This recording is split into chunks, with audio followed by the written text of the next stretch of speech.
পুৰুষ এজনে যেতিয়া কিবা কথাত আঘাত পায় বা দুখ পায় তেন্তে তেওঁ সেইটো পাহৰি যায় কিন্তু ক্ষমা নকৰে। মহিলা এগৰাকীয়ে যদি কিবা কথাত আঘাত পায় তেন্তে তাইক তেওঁ ক্ষমা কৰি দিয়ে কিন্তু কেতিয়াও নাপাহৰে।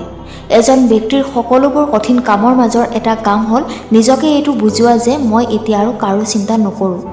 মনোবিজ্ঞানৰ মতে আমি যিমানেই বেছি আনৰ ওপৰত খৰচ কৰোঁ আমি সিমানেই বেছি সুখী হৈ থাকোঁ। মানুহে আপোনাৰ বিষয়ে ভাল কথা শুনিলে কম বিশ্বাস কৰে কিন্তু আপোনাৰ বেয়াটো শুনাৰ লগে লগে বিশ্বাস কৰি লয়।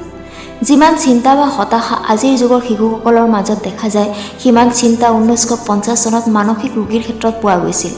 এটা গৱেষণাৰ পৰা এইটো প্ৰমাণিত হৈছে যে যদি আপুনি নিজৰ লক্ষ্য বা পৰিকল্পনাৰ কথা আনৰ আগত কৈ দিয়ে সেই লক্ষ্য বা উদ্দেশ্যত আপোনাৰ সফল হোৱাৰ সম্ভাৱনা কমি যায়।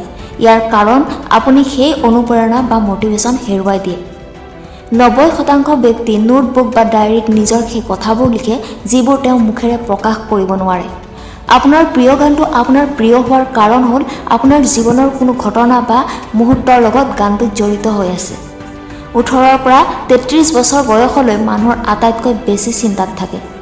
তাৰ পাছত চিন্তাবোৰ লাহে লাহে কমি আহে। যেতিয়া কোনো ব্যক্তিয়ে কয় আপোনাৰ সৈতে মোৰ কিছু কথা আছে তেতিয়া আপুনি কৰা ভুল কামবোৰ বা আপোনাৰ দুখবোৰ তাৎক্ষণিকভাৱে সকলো আপোনাৰ মনত পৰে। যিসকল ব্যক্তি বেছি হাঁহি থাকে সেই ব্যক্তিসকলৰ কষ্ট সহ্য কৰাৰ ক্ষমতা আন ব্যক্তিৰ তুলনাত অধিক হয়। যিজনৰ সৈতে আপুনি অধিক সময় ব্যতীত কৰে সেই ব্যক্তিজনৰ অভ্যাস বা আচৰণবোৰ আপোনাৰ ওপৰত প্ৰভাৱ পৰে। সেইবাবে ভাবি চিন্তি বন্ধুত্ব গঢ়িব। পৃথিৱীৰ 90% মানুহৰ মগজুৱে এই কথাষাৰ ভাবে যে কিছু ক্ষণৰ বাবে সময় অতীতলৈ পিছুৱাই যাওক। যদি কোনো ব্যক্তি বেছিকৈ নখ কামুৰি থকা দেখা যায় তাৰ অৰ্থ সেই ব্যক্তিজন বহুত সমস্যাত পৰি আছে। এটা মোবাইল হেৰুৱাই পেলোৱাৰ সময়ত যি ধৰণৰ চিন্তা অনুভৱ হয় মৃত্যুৰ আগমুহূৰ্তত হোৱা চিন্তা বা অনুভৱৰ সৈতে প্ৰায় একেই। যিজন প্ৰয়োজনতকৈ বেছি গাৰুলৈ শুই ভাল পায় সেই ব্যক্তিজনৰ নিজকে সদায় অকলশৰীয়া যেন অনুভৱ কৰে। মানুহে দিনৰ তুলনাত ৰাতি সহজতে কান্দিব পাৰে।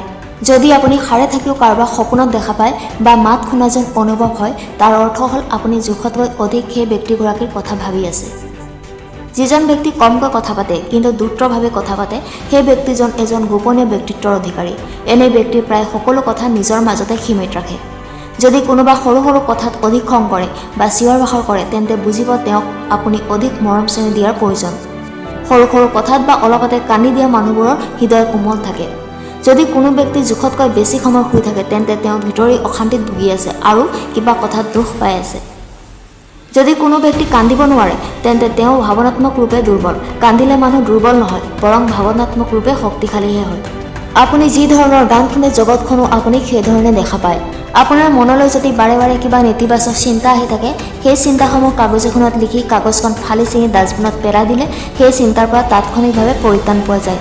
মনোবিজ্ঞান অনুসৰি মানুহৰ প্ৰায় 80% চিন্তাধাৰা ঋণাত্মক হৈ থাকে। এই চিন্তাধাৰাক নিয়ন্ত্ৰণ কৰাৰ এটাই সমাধান হৈছে নিজক ব্যস্ত কৰি ৰখা।